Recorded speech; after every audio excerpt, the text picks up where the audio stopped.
when is your grappling match with Dan Henderson? December 11th. That's December 11th. Okay, that's what I'm fucked up on. What is this? Is this EBI rules? So this is submission. This is Chael Sonnen's I think event? he's the president of it or something like that. Yeah.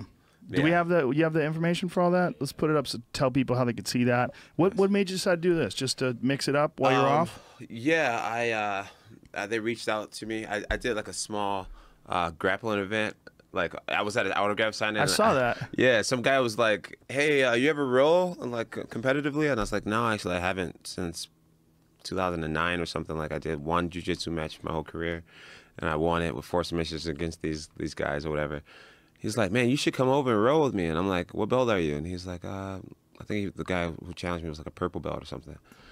And I'm like, you know, I really don't do that type of stuff. I would have to go home. I don't have any clothes or anything. And he's like, "Oh, we're selling gis over here and rash guards." And I was like, "I don't think I'm gonna roll, man. Like And so he's like, "Well, at least come over and say hi. There's a lot of kids over there, a lot of people who just love to see you. Come show some support to the jiu-jitsu community."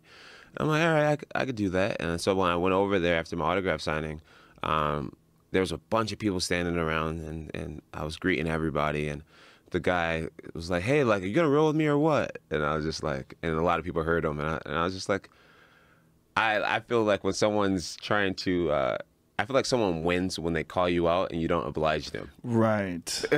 You know what I mean? So I was just like, in this guy's head, it's a small victory knowing that I backed down, and it's right. We're not punching, it's jiu-jitsu, right? So no one's gonna get hurt.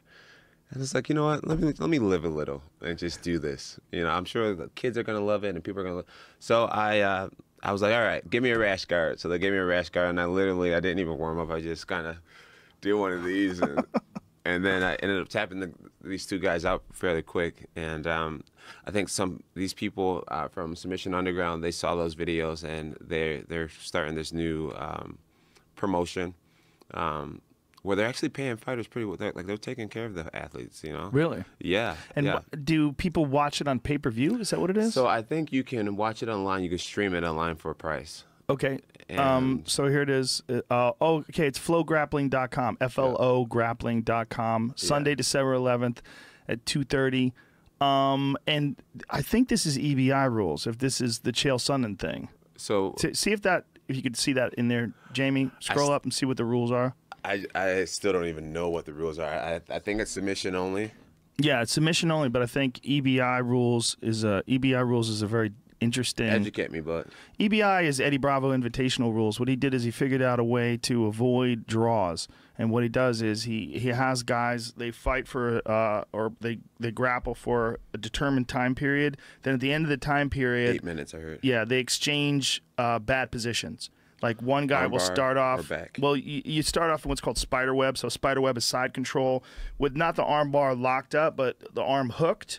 You know, the arm hooked. So you have your legs across, the arm is trapped, and ready to go. So the guy on the bottom is trying to escape. You're trying to hold him down. Or you can start off with the over-under from back control. So you don't like have a choke locked in, but you have over-under, you have both hooks in, and you're on the back. And they say, ready, go. So it's how fast the person can escape versus how fast you can submit them. At the end of the exchange back and forth, say if you submit your guy and then he has an opportunity to try to submit you, if you submit him faster than he submitted you, you win. If you submit him and he doesn't submit you, you win. What if you escape faster? You both escape, and you do it again. And then if you both escape again, you do it one more time. And then they calculate all the time it took for each one to escape, and the person who has the least amount of time and escaped the quickest winds up winning. Oh, I'm winning this. I'm winning this shit. Dan Henderson. Dan Henderson is quite a bit smaller than you, too. Yeah, I would imagine. Yeah. I wonder how much he weighs right now. Well, he fought at 185, and I don't think he's cutting a whole lot of weight. He's not a big guy. Yeah. You know, and it's interesting, like him fighting Michael Bisping. I think that's probably going to be his last fight. A lot of people thought he should have won that fight. Super close fight. He retired, didn't he? I think he did. Yeah, I think he did. I think he decided that's it. Yeah. So I'm sure this means a lot to him to be able to beat me even in a grappling match. That's quite the way to end your career. Yeah. So I don't know how hard he's training, but I'm putting a little effort into it for sure. Yeah. Well, you telling me before you're just getting really in love with jiu-jitsu now. I do love jiu-jitsu. Yeah. My professor has he's a great coach, man. They call him Tusa.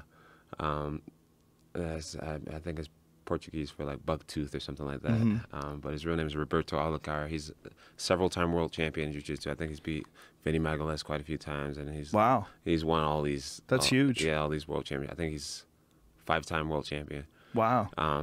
And he literally is right there with me every practice, and you know, he knows that I've never done gi training, but he doesn't settle. Like, I'm technically a white belt, but every position he's like, you know, you gotta do this right. You gotta put your hand here. You know, make this tighter. Super technical. Yeah, super technical. And that's great. I feel like I'm getting pretty good right now. That's awesome, man. Yeah. If you just dedicate yourself to that before you come back, you should. Guy like you have a big jump. Yeah, people are gonna hate me, bro. I'm gonna. My style's gonna be like Maya. I'm just gonna take people down and freaking ride your ass out and freaking submit you. Like, don't expect any more stand-up striking from me. Really? I'm joking, Joe. Yeah, you can't. I'm telling you. Who knows what you're gonna do, right? Yeah, I don't know what I'm gonna do at this point, but I'm getting better.